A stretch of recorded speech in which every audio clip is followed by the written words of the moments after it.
right. Well, welcome one more time to Encounter Church. My name is Dirk, the preaching pastor here at Encounter. And I could tell stories about where we've seen God move throughout so many of these groups that we just invited you all to. But rather than do that and spend up even more time, I really would just encourage you to experience it for yourself and check out one of those groups, maybe meet some new people and grow deeper in your relationship with Jesus Christ. Hey, we're in a series right now called Brave. And the concept behind this series, or the idea behind this series, is all about looking at the story of biblical courage, of this courageous acts of one book in the Bible called Daniel.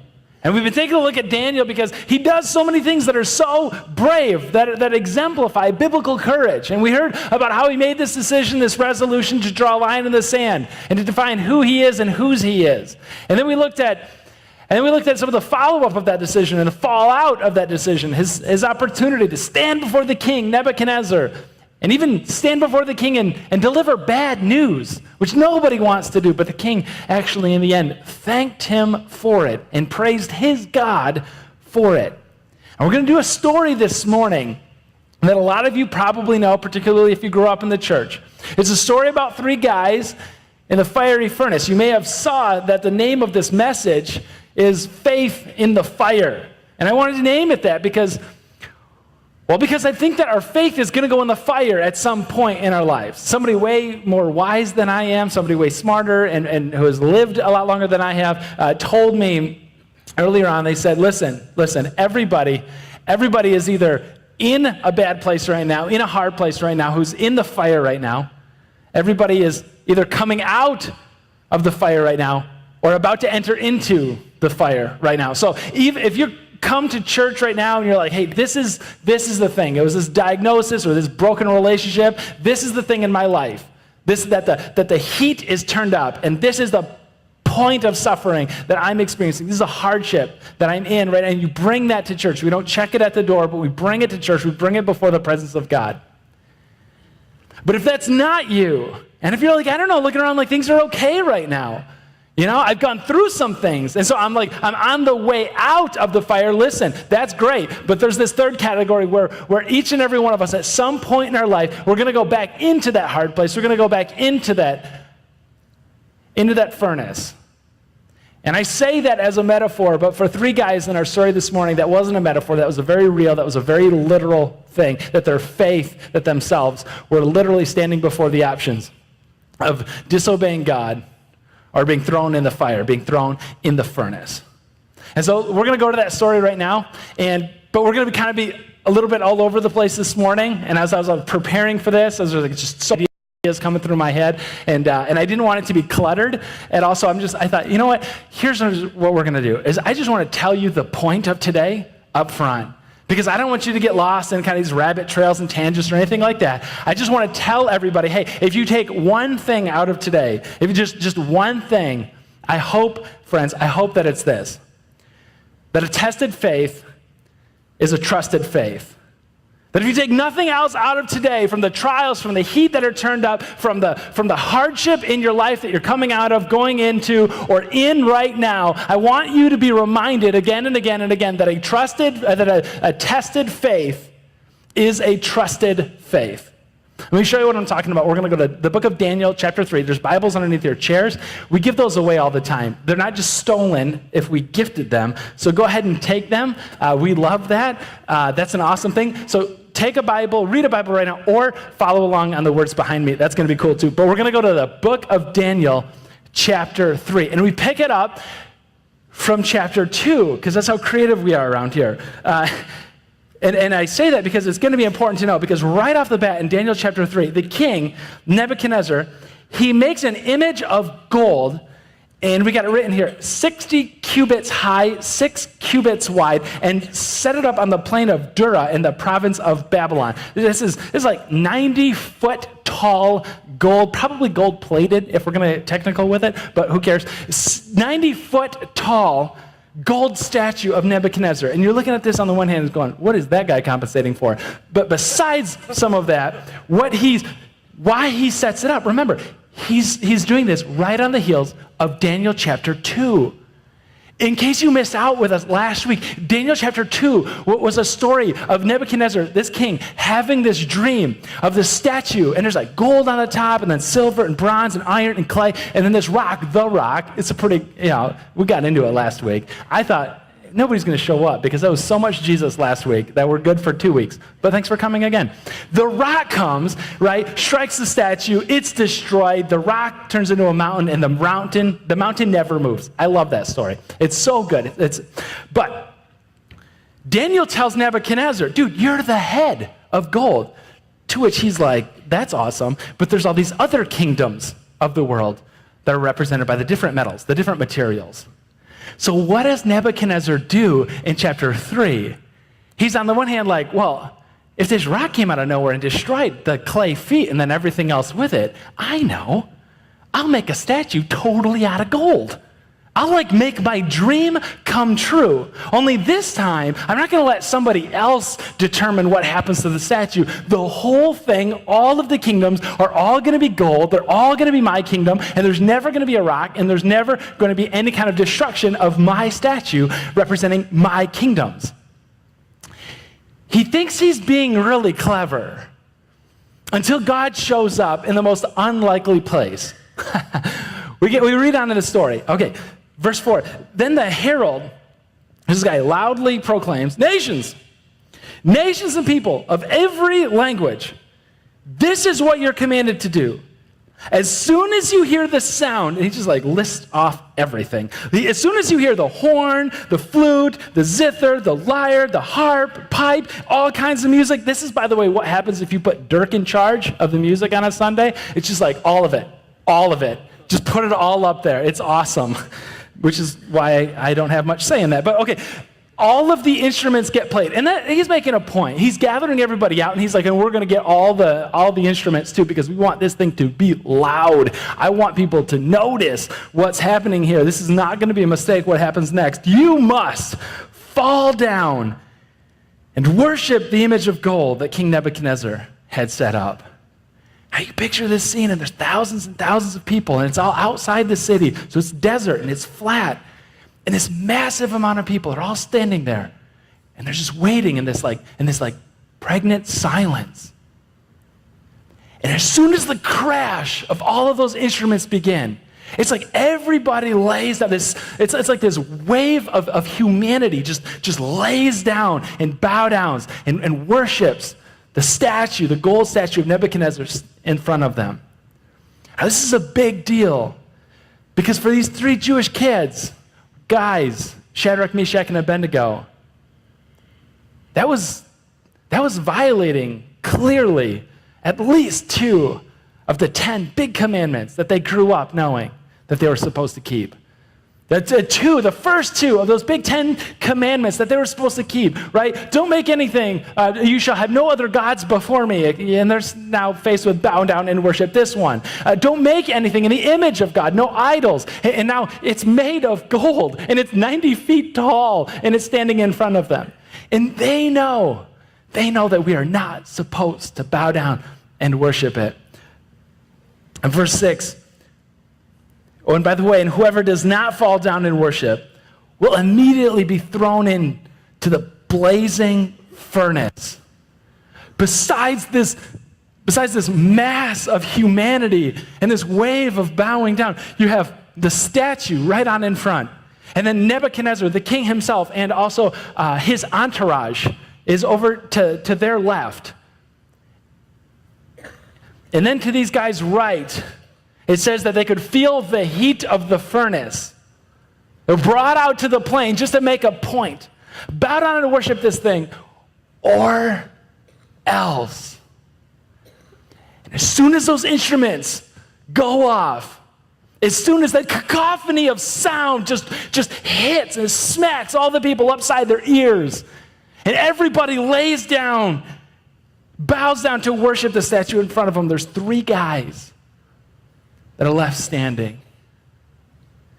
3 guys. And we know them today as Shadrach, Meshach, and Abednego. As a side point in the story, I want to tell you that in this account, this is lots of people determine, like, what are the most popular, well-known stories in the Bible? And every single time in every one of these lists, this story, Shadrach, Meshach, and Abednego in the fiery furnace, is on the top 10 of the list of the most well-known stories in the Bible. And it's in the book of Daniel, but Daniel never makes an appearance in this, one of the most well-known popular stories in the book of Daniel. And this is a side point, this is totally just bonus material, but I just love to point that out to you because something happened in Daniel chapter 1 and in Daniel chapter 2. Something happened with the bravery, the biblical bravery that Daniel exhibited.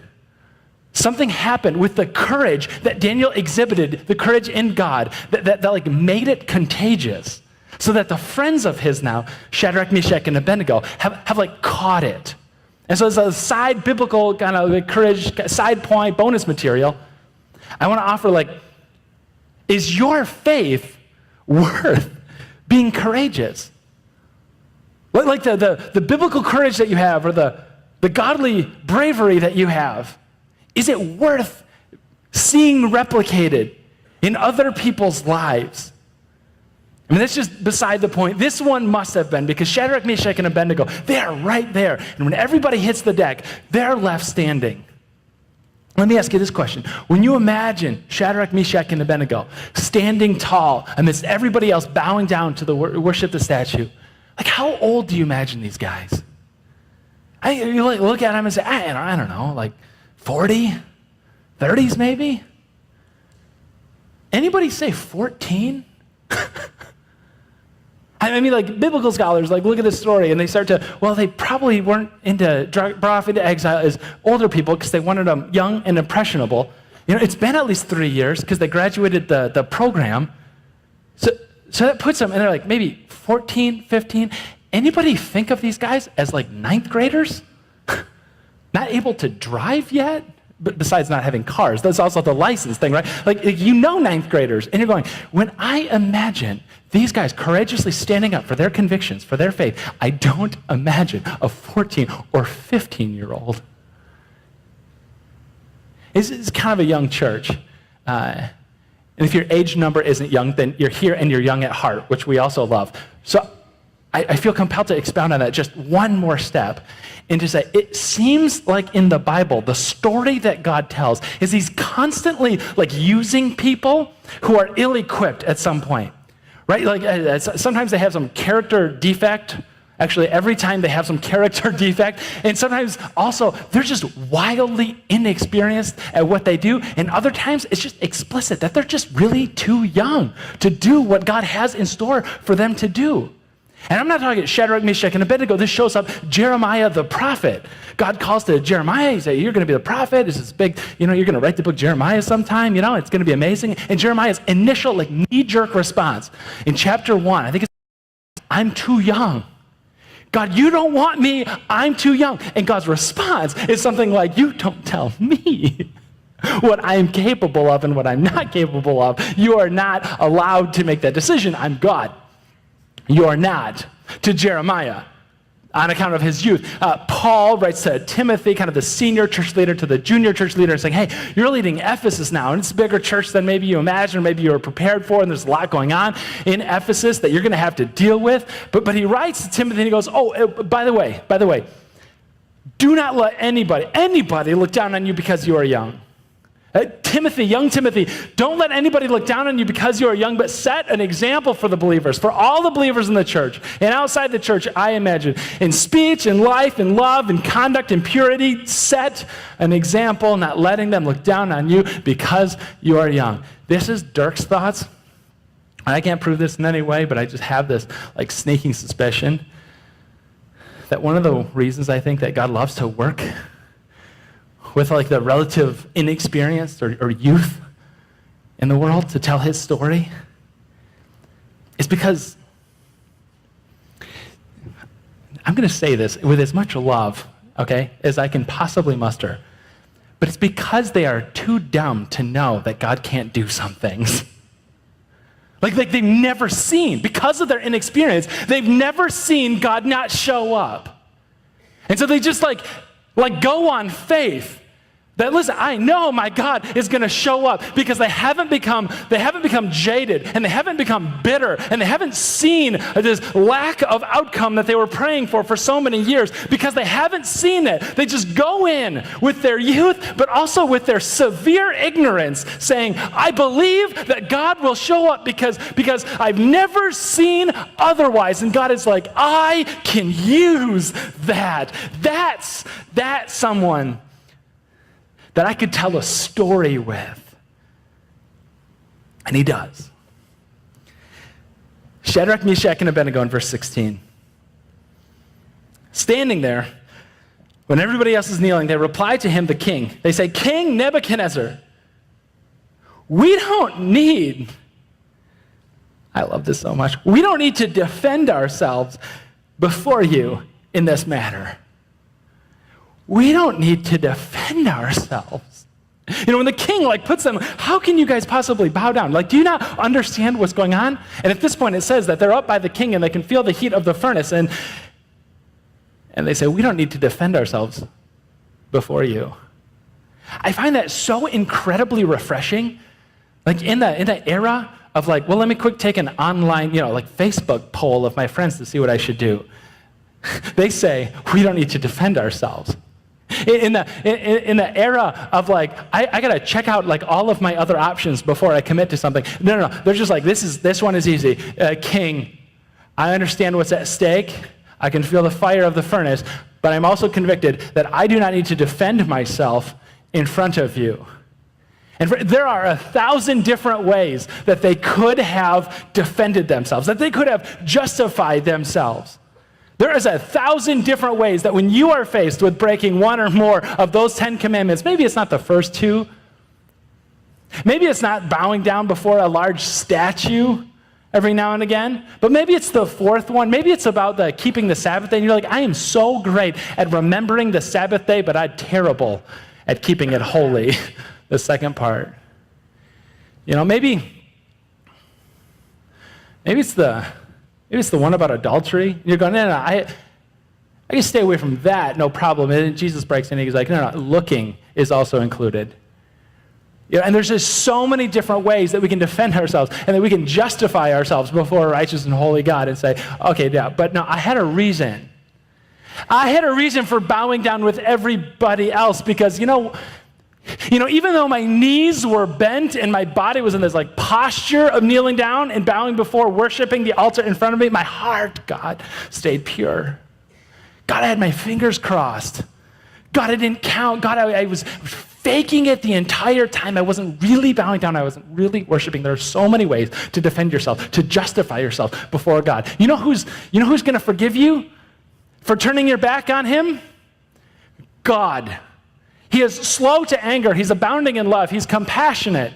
We see that countless times, hundreds of times throughout the story of the Bible that these kids had back then. They knew that God was a forgiving and loving God. You know who's not forgiving and you know who's not loving? Is Nebuchadnezzar.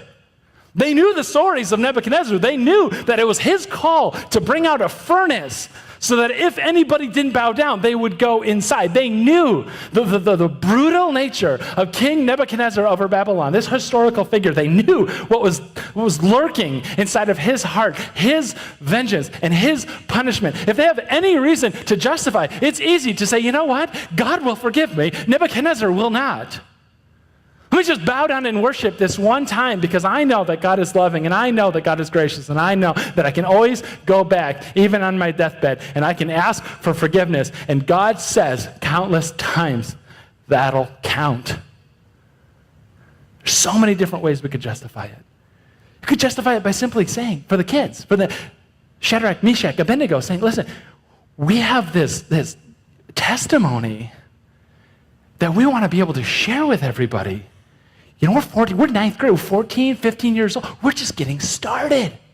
And we already have this position of prominence. Hey, and if we just bow down this one time, the level of influence that we can gain, the platform that God will have to speak through us with our lives, that'll be incredible. I should bow down right now so that later I'll have a chance to tell Nebuchadnezzar and so many other people, countless other people, about the love that God has. There are so many ways to defend those actions, to justify themselves in light of breaking God's commands. And if I could just offer you this piece of advice, take it or leave it, don't. Like whatever you're tempted with, whatever you're facing this week, breaking a command or just something that you know is not really what God has for you, there's so many different ways that you can justify it. And you're smart people, and I know that you'll figure that out sooner or later, and I don't feel bad for telling you. There's so many ways you can justify it. But if I could offer simply this, don't. Don't justify it. Don't justify it.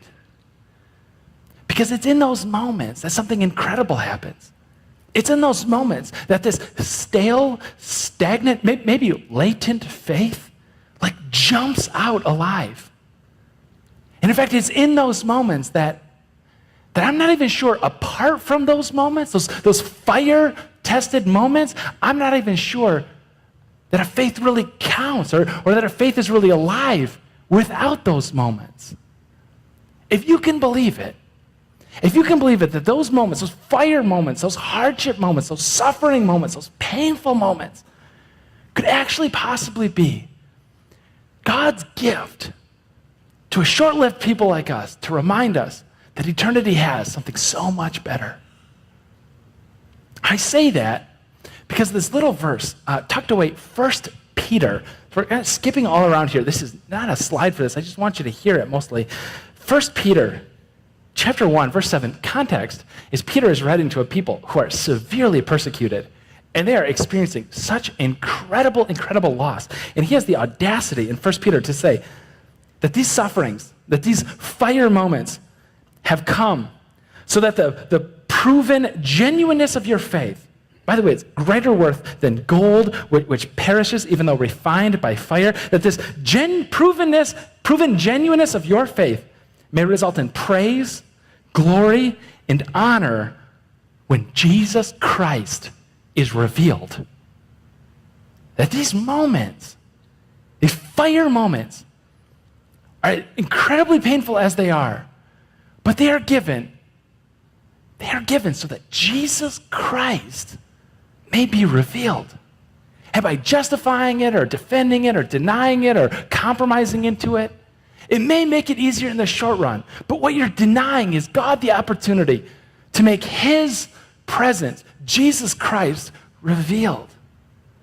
A lot of people speculate on this passage, picking up on some of that refiner's image, that refined by fire, and they'll say that the goldsmith or silversmith would put a block of gold and mixed with all kinds of other garbage into the furnace, into a literal furnace, and bake it and cook it. And then it would start to get liquid, and then all the imperfections, all the impurities, all the garbage that was in there that wasn't supposed to be would tend to like rise to the top. And then the goldsmith or the silversmith would take it to the furnace and take this knife kind of thing and just scrape off all of the junk that doesn't belong, and then put it back in and bake it some more and put it in the heat again and again. And he would repeat this process. And according to the tradition, that the silversmith would repeat this process until finally he took it out and he looked inside and he could see his reflection.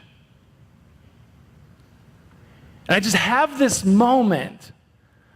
I have this image of this moment when God puts you in the furnace situations in life and you know what they are better than anybody else. And he puts you under extreme heat and pressure. And it is not comfortable, far from it. But he takes you out again and again and again, and he scrapes off all of those imperfections and everything that doesn't belong until finally God himself looks into the pot that is your life, and he sees himself in Jesus Christ.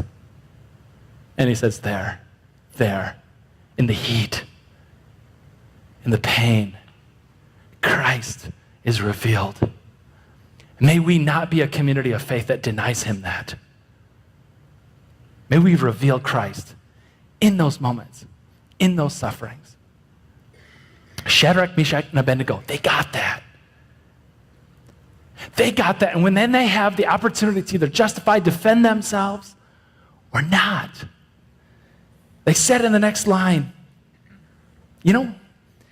verse 17, if we're thrown into the blazing furnace, the God we serve is able to deliver us.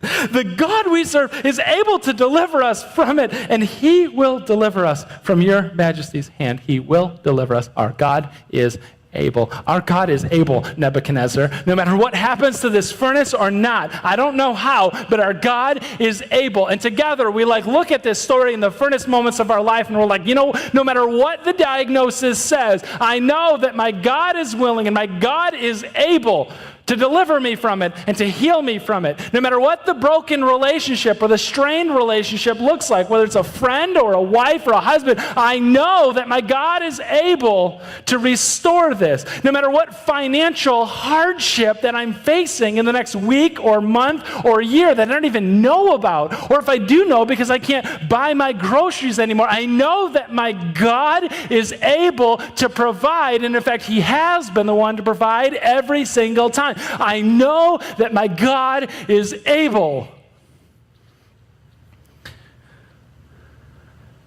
But I don't know if he will. I know that my God is able. I simply don't know if my God will. Can we do a little back and forth here? Can I hear everybody say, obedience is our job? Obedience is our job. Say it this time as if you're going to live it and mean it this week. Say it one more time. Obedience is our job.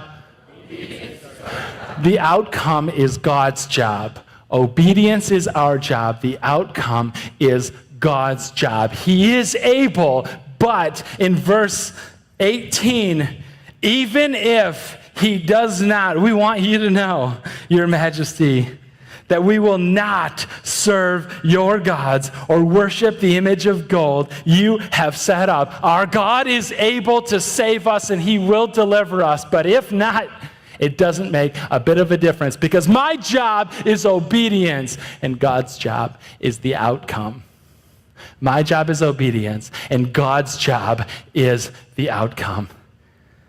I knew that this was going to be a really difficult message. Faith in the fire. There's just no easier way to put it. It's about all the hard things, all the suffering things in life.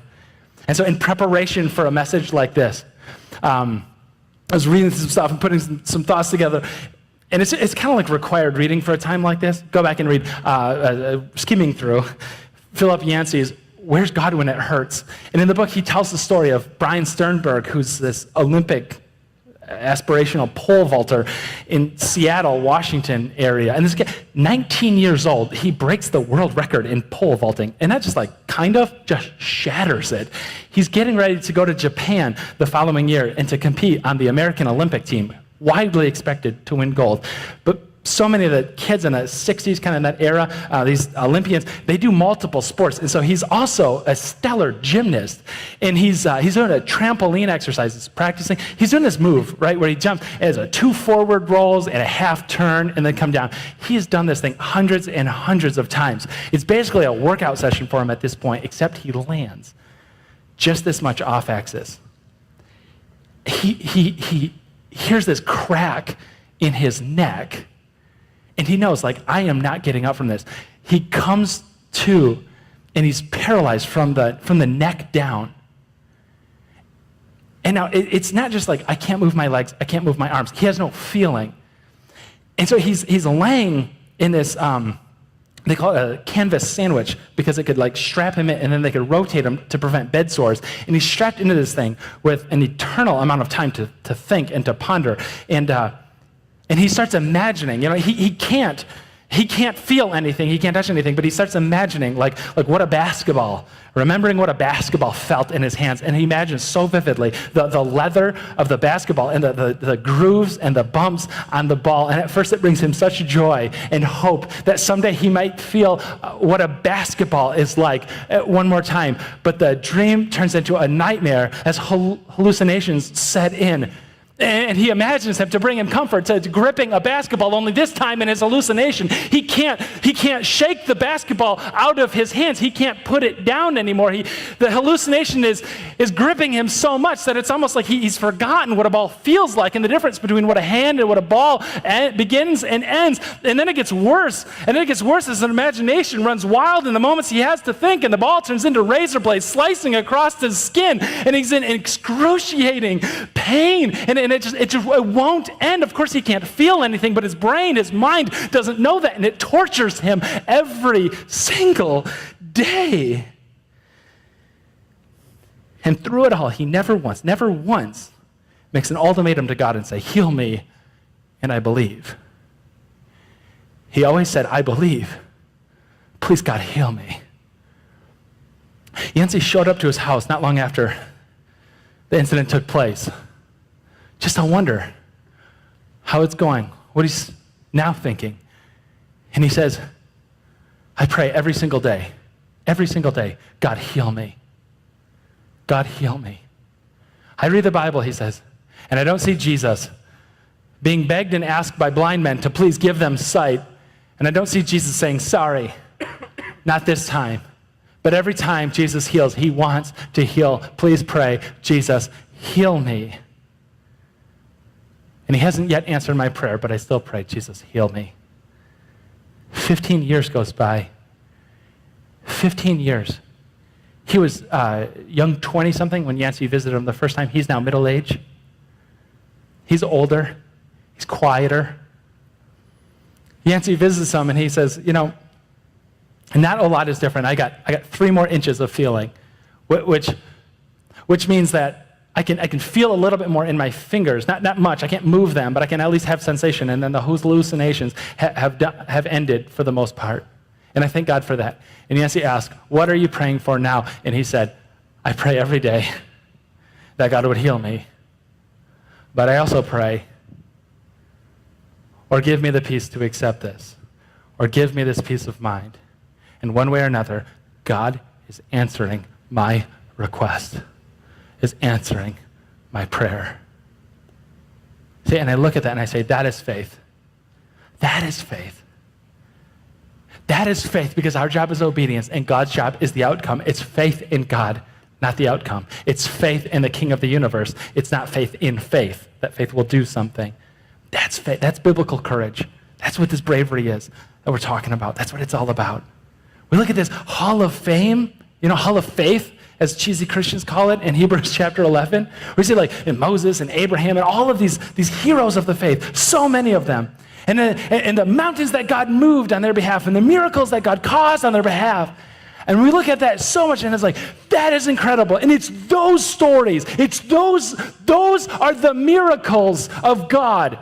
Right? Those are the stories that we want to tell. Those are the books that we buy, and those are the speakers for the conferences that we go to. And those are the stories that we tell, but there's a dark side. There's another side. That's half the story.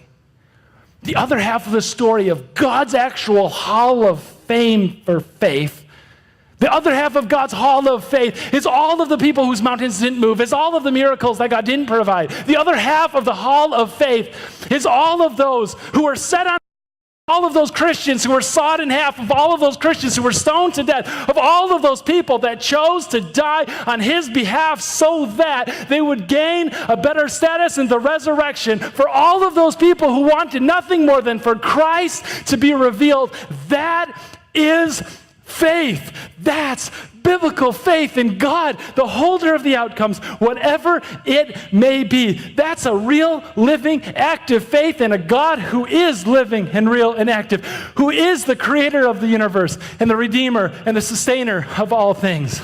That's God. That's faith. That's not a rabbit's foot. That's faith in so much more.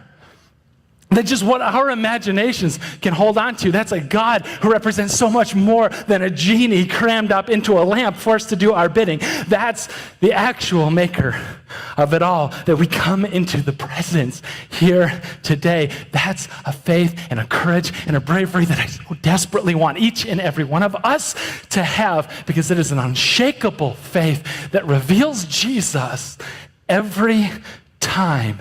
and it cannot and will not be taken away from us. As it happens, Shadrach, Meshach, and Abednego were thrown into the fire. The furnace was turned up 7 times hotter. And in fact, the guards throwing them in were burned up in the process because of the heat, the intense heat, even on the outside. And then King Nebuchadnezzar turns and he looks inside of it in verse 24. And then the king, he leaped to his feet in amazement and asked his advisors, hey, weren't there 3 men that we tied up and threw into the fire? And they say, surely. They replied, certainly, your majesty. He looked and he goes, look, I see 4 men walking around in fire, unbound and unharmed. And the 4th looks like the son of the gods. Jesus is revealed. Jesus shows up in the fire. Jesus is revealed in the flames. Jesus' reflection is made perfect when all the junk and the scarring is peeled away and he sees his face in the pot that is our life. He shows up. And someone here simply needs to hear that Jesus did not leave you in the valley. He did not forsake you in the furnace. That Jesus didn't run away from suffering when called upon,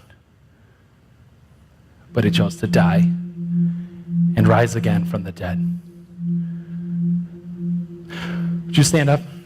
Pray with me. May that be our prayer this week. That whatever level of injustice, whatever level of suffering comes our way, and it will. That is the promise. It will. No matter what comes our way, that Jesus may be revealed in it. Let's pray. Jesus, our Lord, Jesus, our true and only King, God, come what may this week, but may you be revealed through it all. God, a mountaintop or a valley, may you be revealed. God, a furnace, a fire, something else, may you be revealed. This thing we ask, God, that our lives become, Lord, that perfect composition of your refiner's gold, with all of the junk in our life being scraped away so that you, God, and everybody else that we come into contact this week can see you, Jesus. May we simply be obedient in the process. Trust a tested faith and leave the outcome to you. Amen.